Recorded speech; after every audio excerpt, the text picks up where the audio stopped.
यशिका जी हरियाणा से। जी। राधा वल्लभ श्री हरिवंश गुरुदेव। महाराज जी आपके चरणों में कोटि कोटि प्रणाम। महाराज जी मेरा प्रश्न है कि स्वप्न को लेकर है। महाराज जी मुझे स्वप्न में भूत और भगवान एक साथ दिखते हैं। मैं ऐसा कुछ खास नाम ही है भूत भावन भगवान। भूत भावन भगवान और आगे शंकर। भूत जब हम उच्चारण करते तो भूत भावन भगवान, अरे वही सब है, कोई दूसरे नहीं है। वही चराचर जगत बने हुए हैं। अब हमारी बुद्धि शुद्ध नहीं है इसलिए ऐसा है। कोई भूत ऊत नहीं है, वही भगवान है, वही सब रूपों में है, उनके सिवा कुछ नहीं है। नामदेव जी के सामने भूत प्रकट हुआ तो उनका जय विठ्ठल, तो वहां विठ्ठल भगवान प्रकट हो गए। तो हम अगर भूत को भूत मानेंगे तो भूत है, नहीं तो भगवान के सिवा कोई है नहीं। और नाम जब करते हुए सोया करो, उठ पटांग के स्वप्न नहीं आएंगे। जब शयन करो तो नाम राधा राधा राधा राधा, जब तक नींद ना आवे तब तक राधा राधा राधा राधा, सो गए फिर आप देखना अच्छे स्वप्न आएंगे। ये सब इधर उधर के स्वप्न नहीं आएंगे। इधर उधर के स्वप्न आते हैं जो सोते समय बातें प्रपंच की सोचते रहते हैं। सोते समय नाम जरूर जपना चाहिए, पता नहीं जग पावे कि न जग पावे। ये भी तो है ना, कहो सोते सोते ही दिल फेल हो जाए। इसलिए हम भगवान का नाम, प्रियाजू का नाम जपते हुए सोएं, जिससे हमारा शयन भी आनंदमय हो जाए। और अगर स्वप्न आते हैं तो देखो, स्वप्न की दो तीन प्रवृत्तियां होती। एक होता है ऊट पटांग, बेमतलब के स्वप्न आते हैं जिनका कोई अस्तित्व नहीं। और एक होता है जो हमने पूर्व में किया है उन संस्कारों से होता है। और एक होता है आगामी जो होने वाला है उसका संकेत। तीन प्रकार के स्वप्न के होते। एक होता बिल्कुल सिर पैर के नहीं, बिल्कुल बेकार, उठ पटांग एकदम, तुकतान ही नहीं। और एक होता जो पूर्व में हमने किया है उसके संस्कार के स्वप्न आते हैं। और एक आगे जो होने वाला है संकेत, उसके स्वप्न आते हैं। तो हमें नाम जप किया जाए, नाम जप करने का अभ्यास बनाया जाए तो हम तीनों प्रकार के स्वप्नों से बच जाए। नहीं तो कहो ऐसा स्वप्न आ जाए कि आनंदित हो, कहो ऐसा स्वप्न आ जाए कि रोना पड़े, भयभीत हो जाए। नाम जप करो तो स्वप्न भी तुम्हारा आनंदित रहेगा, आनंद देने वाला बनेगा। स्वप्न में भी दुख नहीं होता भक्त को, इसलिए भगवान का नाम जप करो। श्रीमती अर्चना पांडे जी लखीमपुर। राधे राधे आदरणीय महाराज जी आपके चरणों में कोटि कोटि प्रणाम। महाराज जी बिना किसी दोष अथवा अपराध के कोई मनुष्य यदि सार्वजनिक एवं व्यक्तिगत तौर पर जीवन में किसी का अपमान करता रहे तो अपमानित व्यक्ति को क्या आचरण करना चाहिए? यदि वो आध्यात्मिक है तो उसे सह लेना चाहिए और भगवान से प्रार्थना करना चाहिए कि उसकी बुद्धि शुद्ध हो।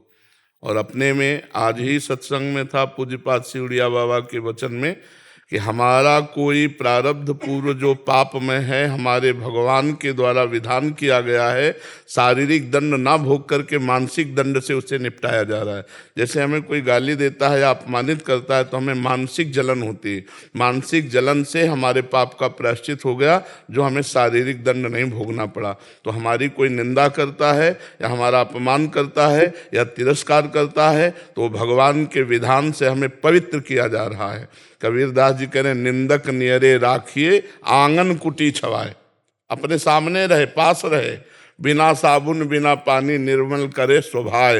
वो हमारे मन के, हमारे तन के सारे पापों को नष्ट कर देता है।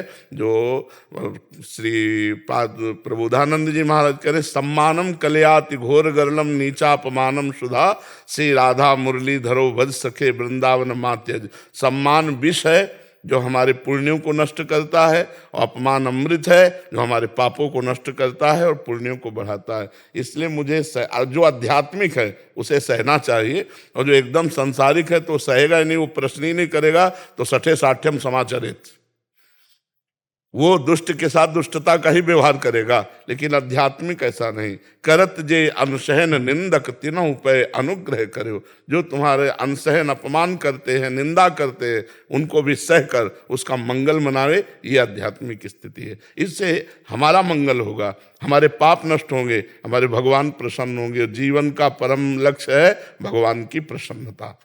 किसका प्रश्न था, समझ पा रहे हैं आप? इसमें कोई संशय? जी। संजय शर्मा जी। राधे राधे।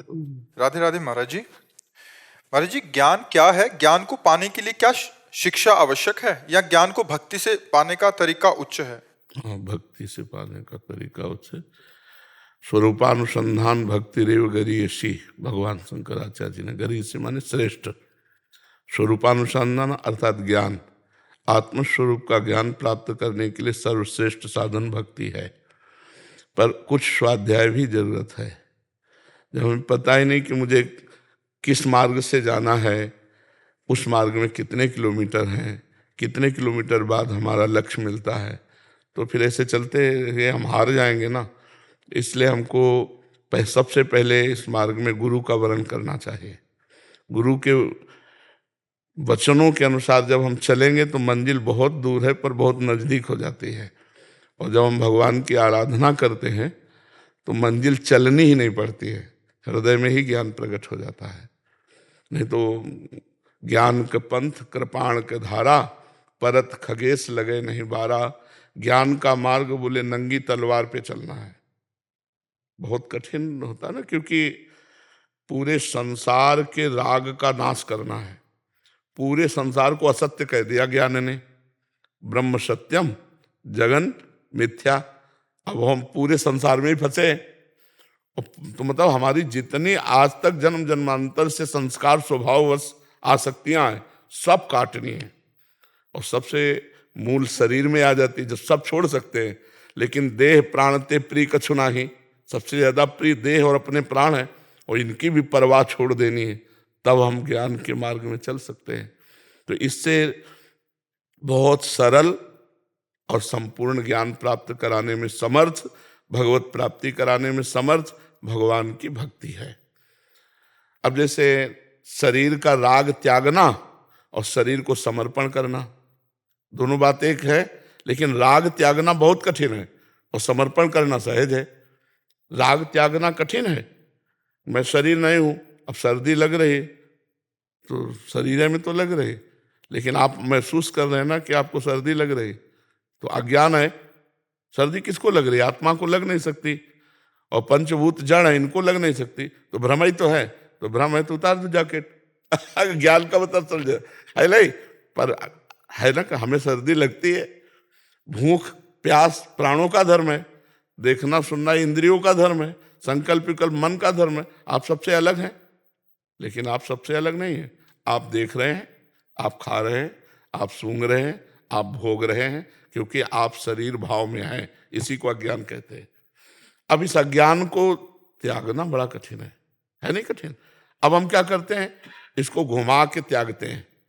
बोले भोजन हमें ये पसंद है तो भगवान को भोग लगाओ, अब वो प्रसाद हो गया, अब वो राग नहीं करेगा, अब वो बांधेगा नहीं, नुकसान नहीं करेगा, वो आपका मंगल करेगा। प्रसादे सर्व दुखाना हानि रस्य उपजाते।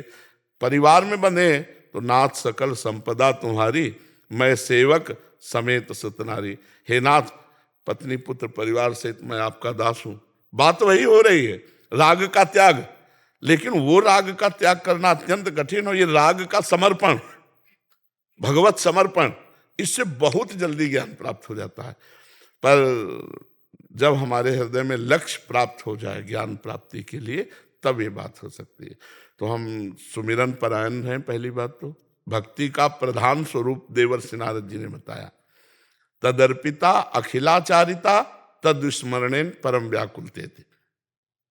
जो सारे आचरण भगवान के लिए करता है, जो भी कर्म व्यापार नौकरी सब भगवत अर्पित करता है, और इतना नाम सुमिरन में प्रियता हो गई कि अगर एक क्षण के लिए भी छूट जाए तो व्याकुल हो जाए। जैसे मछली को पानी से अलग करो तो तड़पने लगती, तद विस्मरणेन परम व्याकुलते थे। तो ये भक्ति फिर शुद्ध ज्ञान प्रकाशित कर देगी। हर समय देखो, जब संसार का चिंतन होता है तो हमारा हृदय मलिन होता है, जब भगवान का चिंतन होता है तो निर्मल होता है। तो हम राधा राधा राधा राधा राधा राधा हर समय जपें तो हमारा हृदय निर्मल, और निर्मल हृदय में ज्ञान प्रकाशित हो जाता है। मलिन हृदय में अज्ञान होता है, निर्मल हृदय में ज्ञान होता है। मलिन हृदय संसार को सत्य मानेगा, और निर्मल हृदय सब में भगवान है ऐसा सत्य मानेगा। अब हमको सरल, सहज और भरोसा, ज्ञान में आप भ्रष्ट हो, कोई बचाने वाला नहीं, और भक्ति में करो सदा तिनके रखवारी, जिम बालक राखे महतारी। भगवान कह रहे ना, मैं उसकी रक्षा करता हूं। योगक्षेमम वाहम्यहम, मैं स्वयं योगक्षेम का। तो सबसे श्रेष्ठ भगवान की भक्ति का जो आचरण है, जो चिंतन है, वो सहज ज्ञान की धारा में पहुंचा देता है। अच्छा, कोई भक्त अज्ञानी होता है क्या? देखो हनुमान जी, ज्ञानिनाम अग्रगण्यम, गरुण महाज्ञानी गुण राशि, विश्वामित्र महामुनि ज्ञानी, सब अपने आप ज्ञान आ जाता है। तो हम नाम जप करें और भक्ति के पवित्र आचरण करें, और जो आचरण वो भगवान को समर्पित कर दें, और पूरा परिवार तन मन धन सब भगवान की शरण में, निश्चित भगवत प्राप्ति, निश्चित ज्ञान हो जाएगा। समझ पा रहे आप जी? राधे राधे महाराज जी। महाराज जी, बच्चों को भगवत मार्ग में किस प्रकार से और आगे लेकर आया जाए? और बहुत से इन्फ्लुएंसर्स हैं जो लेकर आ सकते हैं, जिनका बहुत नाम है, जो भगवत गीता से, रामचरितमानस से, कोई भी देखो, गुरु सबसे वाणी से- पहली बात हम आपको प्रार्थना करते हैं कि यदि बच्चों का ब्रह्मचर्य ठीक नहीं रहेगा तो सब उपदेश में पानी फिर जाएगा, किसी काम में उपदेश नहीं आएंगे। अगर उनका चरित्र ठीक नहीं है तो सब व्यर्थ हो जाएगा। इसलिए हमारा सबसे पहला जो कदम होना चाहिए वो बच्चों को चरित्रहीनता से बचाओ। जो आज हमारी समाज में चरित्रहीनता फैलती जा रही है, 12 वर्ष का बच्चा 8 बार हस्तमैथुन करता है।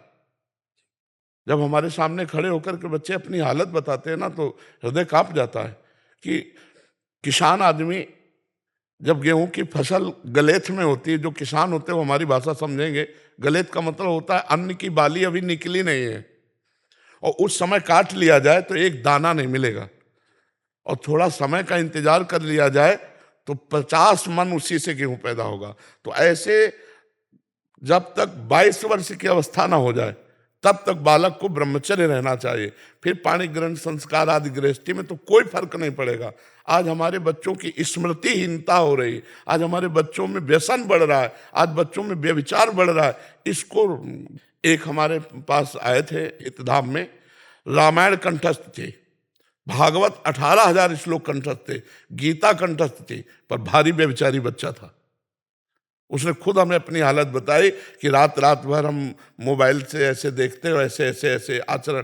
तब हमें लगा कि गजब है, रामायण कंठस्थ है, गीता कंठस्थ है, बच्चे हैं, कंठस्थ करा दिया गया, लेकिन आचरण। तो हमें लगता है कि अगर बच्चों के माता पिता सहयोग करें, गुरु तो सहयोग करें, टीचर जो स्कूलों में है, माता पिता सहयोग करें और अपने बच्चों के पास मित्रवत बैठे और उनके आचरणों के सुधार की उनको सत्संग सुनाएं, शास्त्र स्वाध्याय कराएं, भगवान से प्रार्थना करें कि हमारे बच्चों के चरित्र अच्छे हों, तो उनको बल मिले। और 30 मिनट नाम जप करवाएं, 30 मिनट केवल नाम जप कराओ। फिर आप देखना 30 मिनट बैठ करके जो नाम उनको प्रिय लगे, या आपको जो प्रिय लगे, या जो गुरुजनों ने दिया है उस नाम को हम जपें, और थोड़ी देर बैठ करके गीता भागवत अर्थ सहित घर में हम अपने सुनाएं, तो हमारे बच्चों के संस्कार बदलें। इतने बड़े बड़े मोबाइल हैं, स्मार्ट मोबाइल, घर में टीवी है, माता पिता विलासी हैं, तो बच्चों के संस्कार भ्रष्ट होते चले जा रहे हैं। तो केवल स्कूल से बच्चे नहीं सुधरेंगे, घर में भी सुधार होना चाहिए। अगर पिता शराब पीता है तो बच्चे को कैसे आचरणहीनता से रोक पाएगा? गंदी गंदी बातें आप करोगे, दृश्य देखोगे, तो बच्चों में वही संस्कार, वो छोटा नहीं है, उसमें संस्कार पड़ रहे हैं। तो माता पिता सुधरे और अपने बच्चों को सुधारने का सहयोग दे, तो हमारी समाज सुधरे बच्चों वाली, नहीं तो बहुत बुरा गिरते चले जा रहे हैं। अभी कोई अवस्था नहीं और बॉयफ्रेंड गर्लफ्रेंड बनाए घूम रहे हैं कि अरे ये जीवन तुम्हारा, हमारे राज्य के काम आने वाले तुम हो, तुम्ही में कोई एमएलए बनेगा, कोई मुख्यमंत्री बनेगा, कोई प्रधानमंत्री बनेगा, कोई डॉक्टर बनेगा, कोई मास्टर बनेगा, और तुम आचरणहीन होते जा रहे हो। क्या होगा हमारी समाज में? क्या होगा? आचरणहीन चाहे कोई हो, हमारे राष्ट्र की सेवा नहीं कर सकता, शोषण जरूर कर सकता है, सेवा नहीं कर सकता है। जो चरित्रवान है वही बलिदान देने के लिए तैयार हो सकता है, वही दूसरों को सुख पहुंचा सकता है। तो हमारी नई पीढ़ी बहुत गिरावट में जा रहे हैं। छोटे छोटे बच्चे व्यसन करने लगे, छोटे छोटे बच्चे व्यभिचार करने लगे, हस्तमैथुन आदि के दोषी हो रहे। हमें लगता है माता पिता, टीचर और बड़ों को मिल करके संभालना चाहिए। इस विषय में कोई बोलता ही नहीं। उनकी जीवनी शक्ति नष्ट हो रही, वीर वो हस्तमैथुन कर रहे हैं, उनकी दशा क्या होगी, वो डिप्रेशन में पहुंच जाएंगे। तो हमारे नए बच्चों को सिखाओ, छोटे छोटे बच्चे एक दूसरे के संसर्ग से, एक 12 वर्ष का बच्चा था, उसने पूछा कैसे, ये कैसे सीखे, तो उनका हमारे दोस्तों ने सिखाया। तो क्रम बाई क्रम वो कुसंग वसात ऐसे, तो ये सुधरे तब सुधरे। ब्रह्मचर्य स्मृतिवान बनाता है, ब्रह्मचर्य बलवान बनाता है। ब्रह्मचर्य जिधर चाहो उधर आप ले जा सकते हो ब्रह्मचारी को, वो उधर ही विजयी होगा। अब ब्रह्मचर्य की हीनता हो रही, भोजन सुधरे। ये जो आजकल नए नए बच्चे पैकेटों वाला भोजन पा रहे हैं, जिनके शरीरों में बल बुद्धि तेज ही नहीं आएगा। हाँ, अब ये खा के पहलवान बनेंगे, ये खा के बुद्धिमान बनेंगे। अरे सात्विक भोजन पाओ, दंड बैठक मारो, थोड़ा व्यायाम करो, ब्रह्मचर्य से रहो, फिर देखो जीवन कैसा बनता है। तो हमें लगता है इनके चरित्र को सुधारा जाए तभी बनेगा। तो हमें लगता है कि सुधार यहाँ से शुरू हो, पहले ब्रह्मचर्य। गुरुकुल में इसीलिए दूर रखा जाता था, परिवार से इसीलिए दूर रखा जाता था कि सबसे पहली सीढ़ी जो परमार्थ की और व्यवहार की, वो है ब्रह्मचर्य। ब्रह्मचर्य से गृहस्थ, ब्रह्मचर्य से वानप्रस्थ, संन्यास, सब जगह ब्रह्मचर्य से ही होता है। तो हमें लगता है ब्रह्मचर्य का उपदेश दिया जाए, ब्रह्मचर्य की रक्षा कराई जाए, और उसमें प्रधान होगा भोजन और कुसंग का त्याग। भोजन ऐसा सात्विक जिससे ब्रह्मचर्य टिके, और कुसंग का त्याग जिससे हमारी गंदी आदतें न हो। छोटे छोटे बच्चे मोबाइल में गंदी गंदी बातें सर्च करके देखेंगे, उनकी हालत क्या होगी। तो हमें लगता है बड़ा बड़ा उपदेश देने से बात अब नहीं बनेगी, हमको घुसना पड़ेगा, उनके जीवन शैली में घुसना पड़ेगा। और वो अपने लोग कर नहीं सकते, वो माता पिता कर सकते हैं। बैठाल करके खुली बातें से पूछें कि आपके ब्रह्मचर्य में कोई हानि तो नहीं, आप कोई हस्तमैथुन तो नहीं करते, आप कोई गंदी बात तो नहीं करते, तो वो डरना मत, हमसे बता दोगे तो हम तुम्हारी दवाई भी करवा देंगे। ऐसी आयुर्वेदिक औषधियाँ आती हैं जो ब्रह्मचर्य छीण करके अपनी शक्ति ह्रास कर लेता है बच्चा, वो उससे पुष्टता प्राप्त होती है। तो हमें लगता है कि पहले यहाँ सुधार होना चाहिए। बिल्कुल अब आप देखो सीरियल कैसे बन रहे हैं, समाज के लिए तो सीरियल बन रहे हैं। सीरियल का कोई भी सीरियल ऐसा नहीं मिलेगा जिसमें अश्लीलता और अभद्रता न दिखाई दे। आप देखिए, और जहां से हमारा काम बनना है, या तो संतों के उपदेश या तो शास्त्रों का स्वाध्याय, दोनों शास्त्र स्वाध्याय है नहीं, और संतों को ऐसा दिखाया गया, मतलब जैसे वेब सीरीज कहते हैं, जी जी महाराज। तो वेब सीरीज में वो ऐसे दिखाए गए, फिल्मों में ऐसे दिखाए गए कि श्रद्धा नहीं रही, और शास्त्रों का स्वाध्याय है नहीं, तो जीवन बचाएगा कौन। दो ही हैं, शास्त्र और शास्त्रों के मर्मज्ञ संत जन, तो वही समाज को सुधारते हैं। और आजकल नए बच्चों को यही सब देखने को मिलता है, गंदी बातें। एक सीरियल में पूरा देख जाओ जो वेब सीरीज है, और उसमें देखो हर वो बात मिलेगी जिससे जीवन चरित्र नष्ट हो, ना कि चरित्र बने। पहले के फिल्में भी बनाई जाती थी जिनमें आदर्श उपस्थित किया जाता था, आचरण, पवित्रता, पहनावा ओढ़ावा सही, और आज देख लो सब अपवित्रता। तो अब नए नए बच्चे जब ये देखेंगे तो उनके मन में यही करने की भावना आएगी। अगर हम शास्त्र और भगवान के प्रेमी महात्माओं का संग नहीं करेंगे तो इन सब से हमारी आचरण वृत्ति बिगड़ेगी, बनेगी नहीं।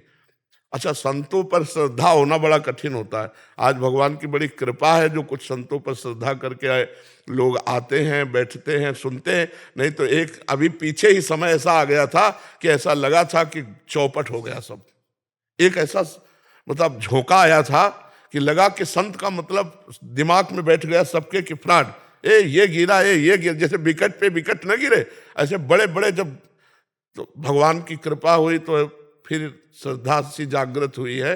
तो संत वचन और शास्त्र वचन ये दो ही उठा सकते हैं, अन्यथा उठाने की सामर्थ्य नहीं है। चाहे जिस समाज को लेकर देख लो, अगर कोई उत्सव होता है, पार्टी होती है, तो मदिरा उसमें होगी, उसमें अश्लीलता होगी। अब बच्चा उस पार्टी में जाएगा तो क्या सीख के लाएगा? वही अश्लीलता देख रहा है, वही संस्कार बन रहे हैं। तो हमें लगता है भगवान कृपा करें और सत्संग सुनाया जाए, नाम जप करवाया जाए, और उनको बैठ करके ब्रह्मचर्य आदि साधन बताए जाए, तो ये आगे आधुनिक पढ़ाई में भी उन्नतिवान होंगे और आध्यात्मिक पढ़ाई में भी ये उन्नतिवान होंगे। जी हाँ, क्योंकि जी कल मेरे साथ ऐसा हुआ कि कल राधा बाबा कुएं से मैं जल ले रहा था, वो गीता वाटिका, बरसाने, तो राधा बाग, राधा बाग से जल ले रहा था कुएं से बाबा। तो जल लिया घर के लिए और लेके उसके नीचे जो सीढ़ी है उस पे मैंने बैठ के वहीं जल पी लिया।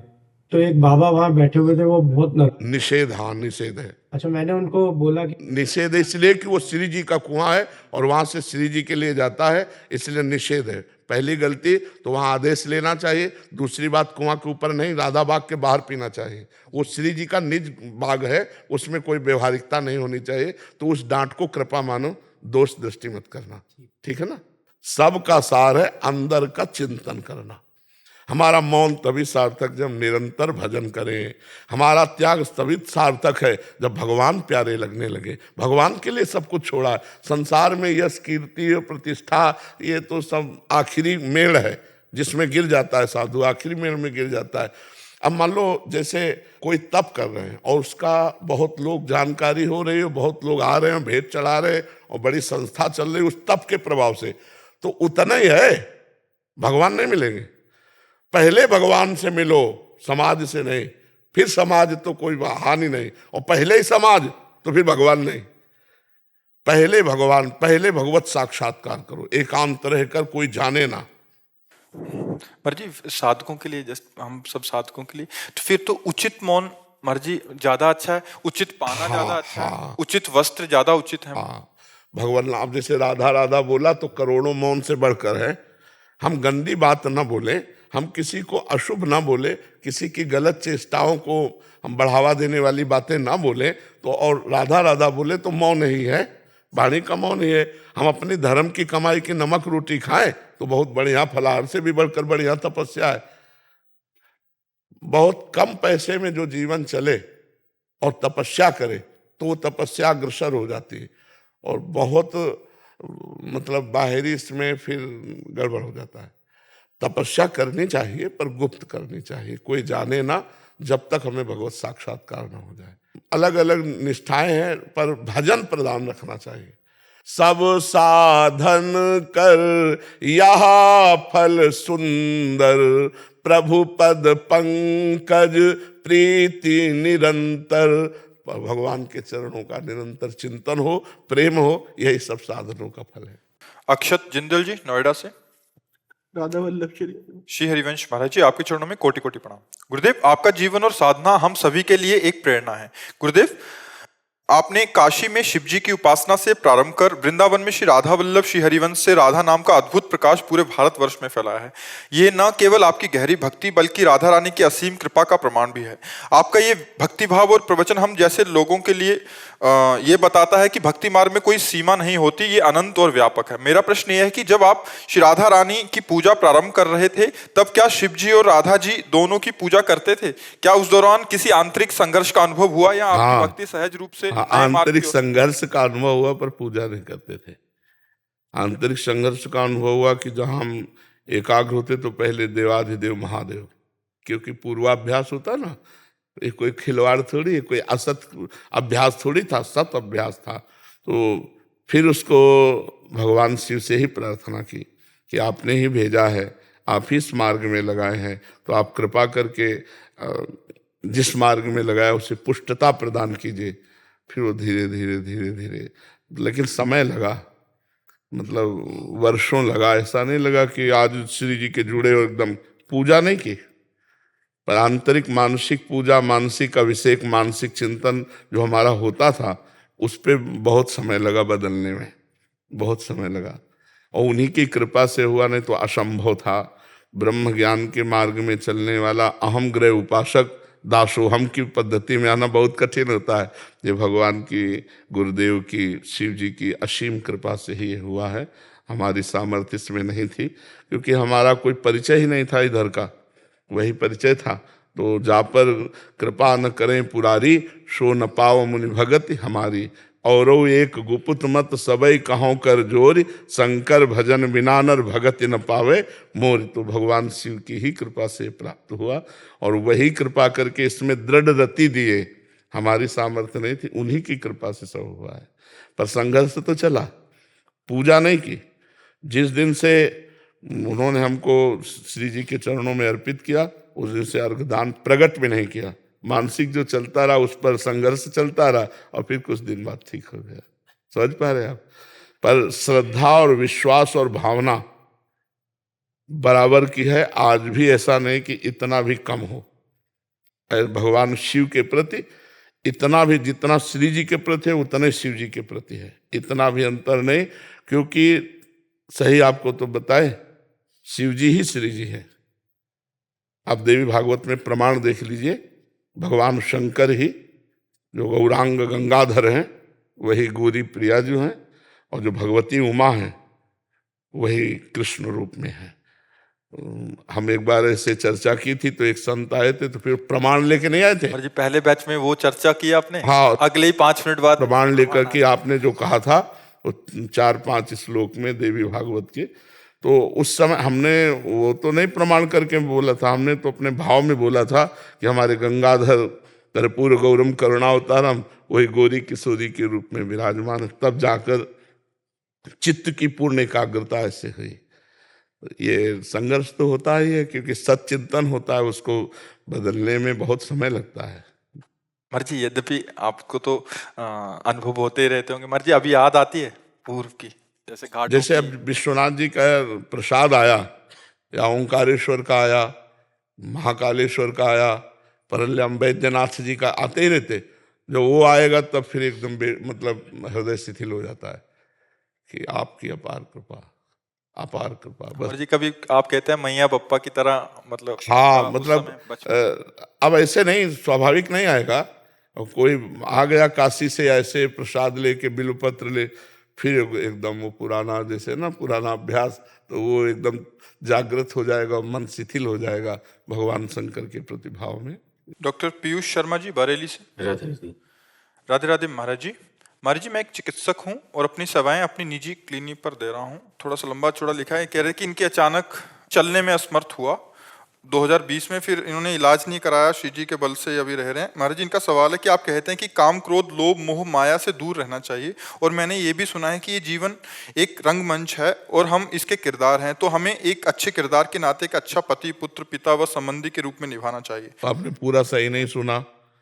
अगर सही सुना होता तो अपने पाणी ग्रहण करके पत्नी के साथ संतानोत्पत्ति की भावना से जो काम किया जाता है वो काम मैं हूं, भगवान बोले विभूतियों में, वो धर्म में काम मैं हूं, लेकिन व्यभिचार में काम वो निषेध है।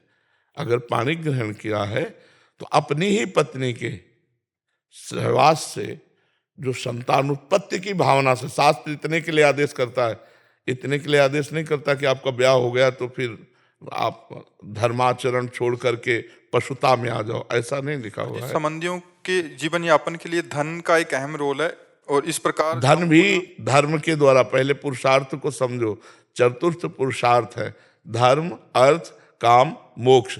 धर्म की सीमा को पहले, उसके अंतर्गत धन होना चाहिए, और जो धर्म से ही काम की पूर्ति होनी चाहिए, तब मोक्ष की प्राप्ति हो जाएगी। धर्म और मोक्ष के बीच में 2 पुरुषार्थ रखे गए, अर्थ और काम। हमारी कामना की पूर्ति मोक्ष तक होनी चाहिए, केवल लौकिक ही नहीं रहनी चाहिए, और हमारा अर्थ धर्म से युक्त होना चाहिए। अगर अर्थ हमारा धर्म हटा दिया जाए फिर लिया जाए तो अर्थ पिशाच बना देगा, वो तुम्हारा सर्वनाश कर देगा। ऐसी कामनाएं उत्पन्न होंगी कि आप बंधन को प्राप्त हो जाएंगे। इसलिए ब्रह्म ऋषियों ने बहुत सोच करके शास्त्रों में लिखा है, धर्माद्यर्थ चतुष्टयम, धर्म अर्थ काम मोक्ष। तो धन चाहिए परिवार पोषण के लिए, पर प्रारब्ध के अनुसार ही मिलेगा आपको। चाहे जितना आप कर लो, प्रारब्ध के अनुसार मिलेगा। क्रियमाण आपका बहुत अच्छा, जैसे आप बहुत डिग्री पढ़े लिखे हो, नौकरी नहीं मिलेगी। प्रारब्ध खराब है तो नौकरी नहीं मिलेगी। आप बहुत बड़े डॉक्टर हो, लेकिन प्रारब्ध खराब है तो मरीजें नहीं आपके पास आएंगे, अविश्वास हो जाएगा। और प्रारब्ध अगर जोर का है तो कम पढ़े लिखे हो तो भी काम चल जाएगा। अनुभव अधिक है और डॉक्टरी की आपके पास वो नहीं है ज्यादा सर्टिफिकेट, तो भी लोगों की भीड़ लग जाएगी कि बहुत अनुभवी डॉक्टर है। एकमात्र प्रारब्ध केवल भगवत प्राप्ति का नहीं है, किसी के भाग्य में नहीं लिखा है। और यही हम लिखने के लिए आए हैं कि मनुष्य जीवन में मैं भगवान को प्राप्त करूं, ये और सुख दुख उन्नति अवनति सब लिखा हुआ है। महाराज परीक्षित के कुंडली जब बनाई ना, भागवत में पढ़ के देख लेना, तो जन्म से लेकर के और मरण तक का बता दिया कि तक्षक सर्प से मरेंगे, लेकिन परमहंस संहिता सुनकर भगवान को प्राप्त होंगे, भाग्य में नहीं लिखा। ये भगवान की कृपा से हुआ है। तो धन चाहिए, सबको चाहिए जीवन यापन के लिए, और यथा योग्य भगवान सबको प्रारब्ध के अनुसार दिए, पर अधर्म से नहीं। अधर्म से यदि धन आया तो सर्वनाश कर देगा, चाहे 100 रुपया हो तो अपने हिसाब भर नुकसान पहुंचा देगा समय आने पर। तो धन चाहिए, काम भी चाहिए, क्योंकि सृष्टि बढ़ रही, तो धर्म के अनुसार काम की बात कही। हम लोग पशु थोड़ी है। आप सोचो, आपकी बहन को कोई गंदी दृष्टि से देखे, आपको पसंद नहीं आएगा, आपके आग लग जाएगी, तो आप दूसरे की बहन की तरफ क्यों देखते हो?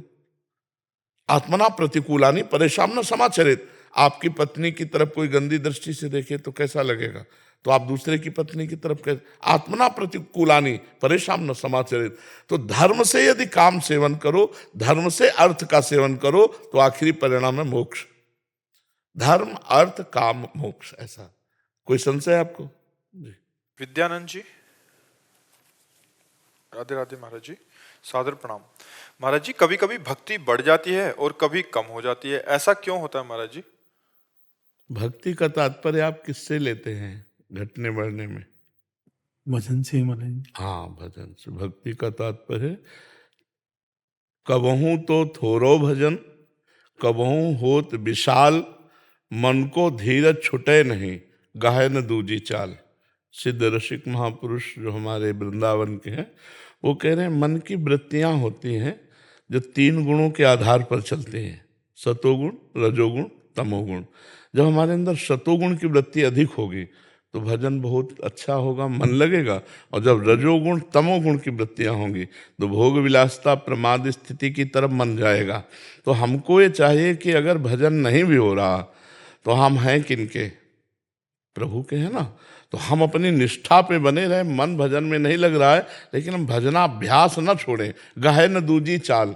हम कहीं मनोरंजन में न फंस जाएं, हम कहीं प्रपंच में न फंस जाएं। मन की वृत्तियां आएंगी और जाएंगी, लेकिन हमको अपनी स्थिति में रहना है। हम स्वयं भी तो शरणागत हैं। मान लो तन से शरणागति, वचन से शरणागति, मन से शरणागति और स्वयं से शरणागति। तनुवांग मनोभिर अमलई सोहम तवि वाश्रिता। सोहम माने मैं से। तो मैं शरणागत जो हुआ है वो भजन से नहीं हुआ, हमारा प्रभु का स्वयं का संबंध है। भगवान कह रहे ना, ममई वांशो, मेरे तुम अंश हो भक्ति मार्ग में। तो हमारा तो भगवान का स्वतः सिद्ध संबंध है। अब इस समय अगर मन नहीं लग रहा तो हम तो प्रभु के हैं ना। हम में और मन में अंतर है। मन अंतःकरण का क्षेत्र है और हम अविनाशी भगवान के निज अंश क्षेत्र हैं। अगर उस समय विवेक काम करे और हम मनोरंजन में न फंस जाएं तो हमारा फिर भजन चलने लगेगा। गुण का प्रवाह तीनों का चलता रहता है। कभी कभी एकदम वासना में चित्त हो जाता है, कभी एकदम उपासना में चित्त हो जाता है, कभी वैराग्य में चित्त हो जाता है, कभी राग में हो जाता है। इसी को एक रस लाने के लिए तो उपासना और साधना की जाती है। तो हम दूसरी चाल ना गहलें, बस इतना हमें ध्यान रखना है। दूसरी चाल भगवत प्रतिकूल कोई हम कार्य न कर लें। प्रतिकूल से विसर्जनम, श्री कृष्ण अनुकूल लेने। अपने आराध्य देव इष्ट देव की आज्ञा के अनुसार ही हमारा चरित्र रहे। कहीं हमारे कोई आचरण, कोई वार्ता, कोई व्यवहार या कुछ मनोरंजन, फिर हमारा लौट करके भजन में आना कठिन हो जाता है। भजन से बाहर होना तो सरल है, लेकिन लौट कर भजन स्थिति में आना कठिन है। तो कबहूँ तो थोरो भजन, कबहूँ होत विशाल, मन को धीरज छुटे नहीं, गाहे न दूजी चाल। मन सबसे बड़ा गतिवान है। 1 सेकंड में बंबई पहुंच जाएगा, 1 सेकंड अगर हम गए हैं तो 1 सेकंड में विदेश पहुंच जाएगा। बहुत उसकी गति है। मन तो चंचल सबनते, याको कौन उपाय। ये आपको कौन उपाय, इसको कैसे हम घसीट कर लाएं? तो बोले साधन को हरि भजन है, कै सत्संग सहाय। इसकी साधना है निरंतर नाम जप, और सत्संग इसमें बहुत बड़ी सहायता करता है। तो हमें लगता है जिस समय हमारा मन भजन में ना लग रहा हो, अगर उस समय संत महापुरुषों के वचन सुने जाए तो बहुत जल्दी हमारी स्थिति वापस आ जाएगी। साधन को हरि भजन है, कै सत्संग सहाय। सत्संग तुरंत सहायता करता है। कोई न कोई वचन ऐसे आ जाते हैं जिससे फिर हमारा मन प्रसन्न होकर भगवान के चरणों में लग जाता है। नहीं तो इस समय ऐसी बाहुल्यता भोगों की, विषयों की और प्रपंच की है कि भजन करना बहुत कठिन है। देखो अपने लोग साधु महात्मा हैं, भगवत मार्ग के प्रतीक हैं, संसारी पुरुष थोड़ी जानते हैं अपने लोगों को कि जो हमें अनुकूलता भजन की चाहिए वो तो गई। मोबाइल है इतना बड़ा, अब इतना बड़ा मोबाइल है, वो अनुकूलता है भजन की। सोचो आप, थोड़ी थोड़ी देर में कुन्न कुन्न करता रहता हो, ना कोई करे तो कंपनी करती रहती है। कंपनी है इधर उधर के, किसका आया? अब हम अंतर्मुख कब हो? सर्वात्मना न विसृजेत बहिरेंद्रियाणि, अपनी इंद्रियों को बहिर्मुख नहीं करना। अध्यात्म स्थिति में अध्यात्म नित्या विनिवृत्त कामा। अब वो बार बार नंबर आ रहे हैं, बार बार। अच्छा, भरोसा भगवान का लेकर के चला जाता है भक्ति में, और भरोसा नंबरों का हो जाता है। इसलिए कह रहे हैं इस समय भजन करना बहुत कठिन है। तो ये मोबाइल जो है बहुत सहयोगी भी है। जड़ चेतन गुण दोष में विश्व कीन करतार, संत हंस गुण गाहे पे परिहरि वारी विकार। अगर हम मोबाइल के विकारों का त्याग करके गुणों को स्वीकार करें, केवल सत्संग और भगवद वार्ता आदि सुनने का प्रयोग करें, अन्यथा जो अत्यंत आवश्यक हो तो नहीं तो स्विच ऑफ करके रखें। नहीं, मोबाइल बहुत बड़ा यंत्र माया ने फेंक दिया जो भजन के लिए बहुत नाशकारक है। एक मछली की क्रीड़ा सौभरी जी ने देखी तो 50 ब्याह किए मानधाता की पुत्रियों से, और तुम मोबाइल में गंदी बातें देखोगे, तुम साधना कर पाओगे? एक विचार करो, एक वैश्या के साथ गलत आचरण करते हुए अजामिल ने देखा, पूरा जीवन भ्रष्ट हो गया, और तुम रात में एकांत में होकर के मोबाइल से गंदे विषय देखो, चाहे गृहस्थ हो चाहे कोई भी हो, तो आपकी बुद्धि भ्रष्ट नहीं हो जाएगी? क्योंकि चित्त वृत्ति का अपहरण करने वाला बहुत बड़ा ये षड्यंत्र रच दिया माया ने। पहले ठाकुर जी की छवि यहाँ साधक या गुरु जी की छवि, अब वो स्मार्ट मोबाइल। बहुत बच के रहना है, बहुत बच के रहना है। तो इसीलिए हमको गाहे न दूजी चाल, दूसरा रास्ता हम ना अपनाए मनोरंजन का। अगर भजन में मन न लगे तो सो जाओ जाके, घंटा 2 घंटा में फिर बत्ती आ जाएगी, फिर भजन में मन लग जाए। लेकिन कोई गलत आचरण, कोई प्रपंच, तो वो हमारी बुद्धि को खराब कर देगा। जी गौरव शर्मा जी, यमुनानगर, हरियाणा। राधे राधे महाराज जी। महाराज जी, आपके सत्संग में काफी बार मुझे ज्ञात हुआ कि ज्ञान मार्ग के महापुरुष अंत में भक्ति मार्ग में बहुत से प्रवेश करते हैं, जैसे प्रकाशानंद जी महाराज, राधा बाबा जी। क्या भगवान शिव अपने भक्तों को ज्ञान मार्ग से भगवत प्राप्ति नहीं देते? जब शिव जी बहुत प्रसन्न होते हैं, जैसे हमको गुलाब जामुन पसंद है, तो जब हम भोजन की बात करेंगे हम आपको पहले गुलाब जामुन देंगे क्योंकि हमें पसंद है। तो भगवान शिव को प्रेम लक्षणा भक्ति पसंद है श्री हरि की, तो जिस पर वो प्रसन्न होते तो हरि की प्रेम लक्षणा भक्ति दे देते हैं। वो उनको देते हैं जो शिव जी से कुछ नहीं मांगते, केवल ऐसे किए कि मैं आपका हूं, और अगर मांग ले मोक्ष तो मोक्ष दे देते हैं। लेकिन जिन्होंने मांगा ही नहीं, केवल ये कहा मैं आपकी शरण में हूं, जैसे नरसिंह मेहता जी भगवान शिव की शरण में सीधे रास में भेज दिया, जैसे प्रेमानंद भगवान शिव की शरण में हुए अनन्यता से तो रास विलास भूमि वृंदावन में प्रिया प्रीतम के पास भेज दिया। राधा बाबा राधा राधा राधा रे, तो ये औढ़र दानी है भगवान शिव। देखो उनके मस्तक पर जो गंगा जी विराजमान है वो हमारे भगवान श्री कृष्ण का चरण धोवन है। गांगम वारि मनोहारि मुरारि चरणच्युतम त्रिपुरारि शिरश्चारि पापापहारि पुनातुमाम। तो भगवान वैष्णवाचार्य हैं शंकर जी, तो जिनके चरणोदक को अपने मस्तक पर धारण किया, उन भगवान की प्रेम लक्षणा भक्ति अपने दासों को दे देते हैं। जाओ प्रेम में डूबो मेरे श्री हरि के, और जिसने मोक्ष मांगा तो मोक्ष देते हैं। पूरी काशी नगरी को थोड़ी भेजते हैं वृंदावन, है नहीं? काशी नगरी वालों को तो आप मच्छर तक को मोक्ष प्रदान कर देते हैं। भगवान शिव पर्सनल पार्सल भेजते हैं, जो भगवान शिव के अनन्य है तो जाओ हरि की भक्ति करो। उन्हीं के बिल्कुल कट्टर अनन्य शिव के थे, कट्टर अनन्य, बिल्कुल मतलब मिलावट नहीं, केवल शिव। तो भेज दिया, इधर भेज दिया। उन्हीं की कृपा से होता है। महाराज जी, बहुत से शिव कट्टर अभी भी संन्यास मार्ग के पथिक हैं जो उनको शिवोहम या अगर उन्होंने मोक्ष चाहा है तो फिर नहीं भेजे, क्योंकि उन्होंने चाहा है ना, हमने कुछ चाहे नहीं। हम आप कहें जहाँ चाहो, चाहे जैसे चाहो, जहाँ चाहो, जो ही प्यारो करे सोई मोहि भावे, मुझे आपसे कुछ नहीं चाहिए, मैं आपका हूं, तो भेज दिए। अगर हम चाह रहे कि हम केवल आपको ही चाहेंगे और आजीवन आपको ही चाहेंगे और अपना मोक्ष, तो फिर वो नहीं करेंगे।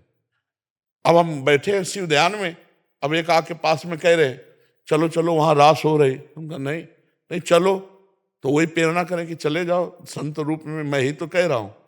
वही संत तुलसी घाट में पीपल के नीचे बैठे हैं ध्यानस्थ, और आ रहा काशी में, और आ रहा कैसा होगा वृंदावन। अब ये कौन प्रेरित कर रहा है, कौन भेज रहा है? वही भेज रहे हैं, हमने तो कहीं सोचा नहीं था। तो ये सब खेल उन्हीं का है। हाँ, जा पर कृपा न करहि पुरारी, सो न पाओ मुनि भगति हमारी। और एक गुपुत मत सबई कहो कर जोरी, शंकर भजन बिना नर भगति न पावे मोरी। भगवान शिव कृपा करते हैं, तब राम जी हरि श्री कृष्ण की प्रेम लक्षणा भक्ति प्राप्त होती है, उन्हीं की कृपा से। महाराज जी, माँ पार्वती को भी तो जैसे नारद मुनि या खुद भगवान शंकर ही आए थे जब तपस्या कर रहे थे कि आप भगवान विष्णु को तपस्या करो, उनको। वो बात अलग थी बच्चा, वो बात अलग थी। माता पार्वती जी भगवान शंकर को पति रूप में वर्ण करना चाहती हैं, ये बात भगवान शिव खुद जानना चाहते हैं कि कितनी निष्ठा है। तो भगवान शिव ने सप्तऋषियों को भेजा, सप्तऋषियों ने जाकर कहा कि आप तपस्या किसके लिए कर रहे हो? तो उन्होंने कहा कि भगवान शंकर को पति बनाने के लिए। शंकर जी के लिए इतनी तपस्या? चिता भस्मा लेपो गरल मसनम दिक्पट धरो जटाधारी कंठे भुजगपति हरि पशुपति कपाली भूते सो। एक भी सोने का तो कुछ नहीं है, और आप ऐसे पति के। तो हम आपको इतनी तपस्या आप कर रहे हैं, वैकुंठनाथ को पति। माता जी ने क्या कहा? कोटि जन्म लग रगर हमारी, बरौ शंभुनता राहों कुमारी। करोड़ जन्म लूंगी और हर बार तपस्या करूंगी, पर वरदान यही चाहूंगी कि भगवान शंकर ही हमारे पति हों। निष्ठा की बात समझ रहे ना? हाँ, तो वहां पति प्राप्त करें निष्ठा की, और यहाँ सर्वस्व शिव को अर्पित कर दिया। अब हम शिव के पार्षद हैं, हमें भेजा, पर्सनल आदमी को भेजा जाता है, पर्सनल जगह में पर्सनल आदमी को भेजा जाता है। तो आप क्या समझते हो, श्री कृष्ण कौन है? काली। और राधा कौन है? शिव जी। आज हम तुम्हें राशि की बात बता रहे हैं, हमारे शिव जी ही तो राधा है। और गौरांग गंगाधरी राधा हुए और माँ भगवती श्री कृष्ण हुई। आप देवी भागवत में पढ़ के, एक दिन हमने कहा तो एक संत एक बैच में कहा, दूसरे में प्रमाण लेके आ गए। उन्होंने कहा ये देखो देवी भागवत में लिखा है, और पूरा कागज में लिखा हुआ कि भगवती अम्बा भद्रकाली जो है कृष्ण रूप में, और भगवान शिव राधा रूप में, दूसरा कोई। तो हम अनन्य हैं, हम कोई अनन्य थोड़ी अलग है दृष्टि में। जब अच्छा इतना ऐसे हाथ धर लें, दूर से देखो क्या नजर आएगा? शिव पार्षद नजर आएंगे कि राधा पार्षद नजर आएंगे? जब आप दूर से देखोगे तो यही लगेगा शंकर का पार्षद कोई बैठा है। चिन्ह देख करके लगेगा वैष्णव है, नहीं ऐसे कर ले तो शंकर पार्षद नहीं लगेंगे। तो बस वहां से भेजा गया पार्सल है, अब यहाँ का है। अपने मालिक के ही यहाँ आए, कहीं और जगह नहीं आए, और कोई ठौरी नहीं है। जैसे वो कर्पूर गौरव, ऐसे हमारी प्यारी गोरी, तो वही भले है, कोई दूसरा। अच्छा तत्व तो एक है कि नहीं है? तो फिर क्या परेशानी है यार? परेशानी तो ये हो जब अभिनय वाले को, अभिनेता को पहचानते ना तो परेशानी है। अभिनेता को पहचानते ना तो परेशानी हो जाएगी कि बड़ा ठीक है या बड़ा गलत है। और जब हमें पता है कि ना ये गलत है ना ठीक है, केवल अभिनय कर रहा है। भाई एक अभिनय में उसने देखा, वो कौन रोल होता है खलनायक का, विलेन। एक में दुष्टता का रोल करता है और एक में सज्जनता का रोल करता है। तो जब दुष्टता का रोल करते दिखाई देगा तो आपको ये लगेगा ये दुष्ट नहीं है, ये बहुत बढ़िया आदमी है यार, पर क्या यार अभिनय करता है, पूरा दुष्टता का, बड़ा आनंद आएगा ना। तो ऐसे मेरा भगवान सृजन का रोल कर रहा है, पालन का रोल कर रहा है और नाश का रोल कर रहा है। जगत नाटक वैभवा, और अपने आप से अपने आप का सृजन कर रहा है, और अपने आप से अपने आप का पालन कर रहा है, और अपने आप से अपने आप का विनाश कर रहा है। यही खेल उसका सृष्टि का। और सृष्टि से परे जो धाम का खेल है, तो अपने आप से अपने आप को वही राधा बनाए हुए, अपने आप से वही सखियां बनाए हुए, अपने आप को ही वृंदावन बनाए हुए और अपने आप में खेल रहा है। वो दो नहीं है, एक ही तत्व है। जब ये रहस्य जान लिया जाता है तो फिर कोई संशय नहीं रहता है। समझ रहे? पर हमें बहुत अच्छा लगता है जब ऐसे नौजवान बच्चे प्रश्न करते हैं ना, धर्म संज्ञक, अध्यात्म संज्ञक, तो अच्छा लगता है कि हमारी समाज सुधर रही है, हमारी समाज भगवान की तरफ चल रही। नहीं तो ये जो आजकल चला है ना, हम इसको हर उसमें कहते हैं boyfriend girlfriend live in relation, ये जहर है, हमारे जीवन को खोखला कर देगा। जैसे घुन लग जाए लकड़ी में तो ऊपर से लकड़ी दिखाई देती है, अंदर से बिल्कुल पूली हो जाती है। ये जो गंदी बातें चली हैं ये बहुत नाशकारी हैं हमारे समाज के लिए। बहुत धर्म से चलना चाहिए, इस शरीर को ऐसे अपवित्र नहीं करना चाहिए, नहीं तो ना भगवान लायक रह जाता है ना गृहस्थी लायक रह जाता है। गृहस्थी लायक भी नहीं रह जाता। हम कई बार कह चुके हैं कि जिन लोगों को होटलों की खाने की चाट पड़ गई, उनको एक रसोई का भोजन अच्छा नहीं लगता, नहीं लगेगा ना। तो आज ये बॉयफ्रेंड ब्रेकअप, कल वो बॉयफ्रेंड ब्रेकअप, तो पति अच्छा लगेगा? अभ्यास बना लिया तुमने गलत, तो तुम एक पतिव्रत रह नहीं सकती, तुम एक पत्नी व्रत नहीं रह सकते। अब बताओ, पत्नी उधर जा रही, तुम उधर जा रहे हो, क्या गृहस्थी? गृहस्थी तो यह है कि मेहनत करके घर में प्रवेश किए, मुस्कुरा दिए परस्पर और धर्म से चल रहे हैं तो जीवन सफल हो गया। यार प्यार में सफलता है कि पशुता में सफलता है? प्यार में सफलता है। नहीं, यही समस्या बढ़ती चली जा रही है। तब फिर ये जो गृहस्थी धर्म है ये नष्ट होता जा रहा है। पति पत्नी में विश्वास नहीं, पति पत्नी में समर्पण नहीं, भाई भाई में विश्वास नहीं, माता पिता पुत्र में विश्वास। अब देखो कैसा समय आता चला जा रहा है कि एक गृहस्थी जो बहुत खिला हुआ परिवार रहता था वो आज सब मुरझाया हुआ हो रहा है, क्योंकि गंदी आदतें हो रही हैं। जिस हिसाब से हवा चल रही है तो और बढ़ेगा फिर। हाँ बिल्कुल बढ़े। इसीलिए हम हर उसमें कहते हैं कि जितने के कान में पहुंच जाए, जितने संभल जाए कि अब लो नसानी अब ना नसइयो। गलत आचरण मत करो। दोस्त 100 बना लो, दोस्त बनाने में क्या परेशानी? गलत आचरण करना कहता है क्या कि फ्रेंड का मतलब क्या होता है? जो गंदी बात से हटाकर अच्छी बात में चलावे। नहीं, कुपथ निवार सुपंथ चलावा। लेकिन ये कौन सा है कि मतलब गंदे आचरण करते चले जाओ, जीवन बर्बाद करते चले जाओ। जब अपनी पत्नी मिले और फिर अपने दिल का दरवाजा खोल दो और प्यार करो, आजीवन प्यार करो, क्या परेशानी है? भगवान ने बनाया है धर्म, भगवान ने गृहस्थ धर्म बनाया, ये क्या पर। हम इसीलिए कह रहे हैं होश में हो जाओ, होश में हो जाओ। तुम आज जो गंदी बात कर रहे हो वो तुम्हारे पूरे जीवन और पूरे परिवार के लिए नर्क कर देगी। वो आदत है, आदत क्या करोगे? जब आदत बना ली है कई पुरुषों से मिलने की, कई स्त्रियों से मिलने की, तो तुम आगे नहीं ठीक रह सको। ये बर्दाश्त नहीं हो सकता। आप बोलो ठीक है आप गलत हो, लेकिन क्या आप ये बर्दाश्त करोगे कि आपकी पत्नी किसी और के साथ हो? ठीक है वो गर्लफ्रेंड बॉयफ्रेंड खेलती रही, लेकिन क्या ब्याह के बाद ये बर्दाश्त होगा कि मेरा पति किसी और के साथ हो? तो पहले अगर पवित्र जीवन होता, पाणी ग्रहण होता, तो कितना बढ़िया मंगलमय होता।